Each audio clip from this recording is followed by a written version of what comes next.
Hello and welcome, Cambell here from Autodidactic. Hope you're having a fantastic day. And of course, autodidactic means to be self-educated, and we need to be self-educated because if we're not, the only choice we have left is to believe what other people tell us. And of course, that's kind of what I want to talk about today.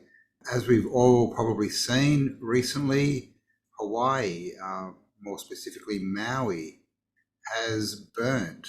They are saying it's wildfires. And so I just wanted to have a look at the wildfires that we're seeing at the moment. Of course, we've seen Canada, we've seen California last year. There were fires in Australia. I mean, they're everywhere, right? Greece, I think, is burning. And I just want to have a look at the old pictures that we get from the 1860s and 70s that seem to give us the same pictures of what has been going down here. So let's get into it.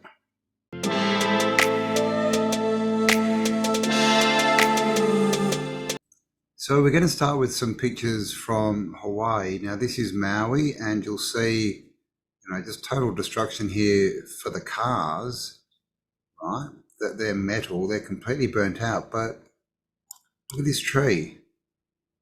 Now, if we get closer, you'll see there's burnt stuff all around this tree, debris everywhere. The tree looks like it's been singed, but it's made of wood and it hasn't burnt. And of course, we're told this is a wildfire, which makes you think of, trees, bushland burning. But what we see is it just seems to be the suburbs and the buildings that have burnt and the cars, right? But look at all the trees here that are still standing. This is another shot, an aerial shot, obviously, and you can see again, massive destruction all through here. This whole suburb has been wiped out, except for the trees. Look at them, they're everywhere. These ones at the front here, they've still got all their leaves on them. Now these ones obviously are a bit singed, but look, these around the edge are still green. I'm not sure if that's a wooden fence or not, but this commercial area completely untouched, but this residential area, every house destroyed, right?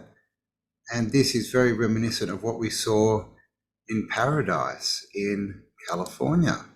Here's another one from Maui, and as you can see, this looks wooden, this house, I'm not sure. It's on fire. There's fire, storms, fire in the air, in the sky, and all these palm trees not touched, right? They got all their leaves, everything, and all in the front, in the foreground here, more trees with foliage on them. And here is another picture from Maui, and this is, of course, the waterfront. And look at this, we've got trees all the way down here on the waterfront. Some of them, don't look that affected. And this, I'm not sure, I think this is a boat. These are obviously old jetties and things. This is a boat, and they're completely burnt, and they're on the water. All right, look at, what could possibly cause this? This is not a wildfire. This is Paradise.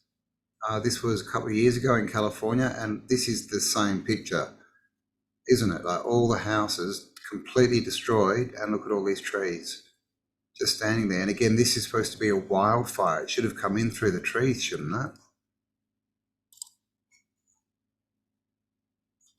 This is Paradise again, and look at this. Trees everywhere that shouldn't be there. Another one from Paradise, all the cars gone, just like in Hawaii, and all the trees standing. Now this is Hiroshima at the end of World War II. And we kind of get a similar picture here. We've got trees, okay? There's quite a few of them, they're a bit burnt here. They're all standing, we've got wooden poles and things, trees out the back here, and total destruction. And of course, this building with a dome in Japan, 1940s, quite interesting. This again is Hiroshima, same building here, and you can see these trees. But look at the buildings, just completely destroyed, like literally laid to rubble, razed to the ground, as they say. But the trees are left standing. This again is Hiroshima, and same thing, right? All these trees standing, power poles, wooden power poles standing, electric lines, and look at all the destruction to the houses. And this is Charleston, South Carolina in 1865. And this is the result, well, they say it's a battle and a fire, basically. They say that the Confederates burnt the city rather than let it fall into enemy hands. Okay, so we've got a tree here next to a lamppost. We've got wooden horse and carts here, and all of this stuff is just destroyed and burnt. And as we can see here on Wikipedia, it says the battles 1864, 1865. By 1865, the Confederate government realised the siege was almost over and abandoned the city lest they be captured. The retreating Confederates chose to burn military supplies rather than let them fall into Union hands. The resulting fire destroyed much of central Richmond. And they give us this picture. So this is Richmond in 1865 on fire. And we can see this picture as well, rubble everywhere. We're told, like I said, that this is from a fire, trees standing.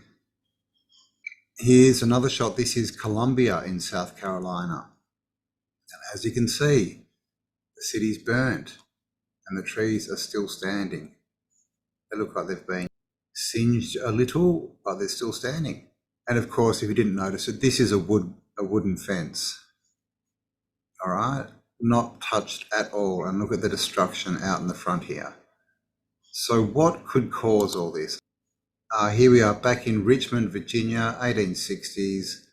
As you can see, this is a photo apparently from the Civil War. Got all these cannons and things hanging around, but look at this city in the background. It's been completely destroyed by fire. And look at all these trees. Again, Richmond, burnt, destruction down here, the buildings that people use, the housing, and all, it's just trees everywhere, right? But the official narrative is that this was all fires. These cities burnt. So what would cause these cities to burn just the houses, just the more non-flammable things, yet the flammable trees are just standing around everywhere? Directed energy weapons. This is Wikipedia, also called DEWs. A directed energy weapon, DEW, is a ranged weapon that damages its target with highly focused energy without a solid projectile, including lasers, microwaves, particle beams, and sound beams. Potential applications of this technology include weapons that target personnel, missiles, vehicles, and optical devices. In the United States, the Pentagon, DARPA, and the Air Force Research Laboratory, United States Army, Research Development and Engineering Centers, and the Naval Research Laboratory are researching directed energy weapons to counter ballistic missiles, or so they say. These systems of missile defences are expected to come online no sooner than the mid to late 2020s. So a good question would be, how are they testing these weapons and where are they testing them? You know, I think that we have seen their little tests, right? This is a directed attack on civilians is what this is. It's the same story, the same old story, the same old play sheet as we saw from 1865, the Civil War, through to World War II, through to the modern day with the fires that we've seen in the last couple of years.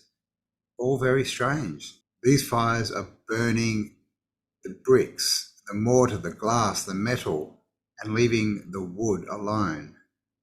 Very strange. So I think this is what we're looking at here. Obviously, lots of people, are onto this, but the main reason I wanted to make this video is to show that they have been doing this for 150 years plus.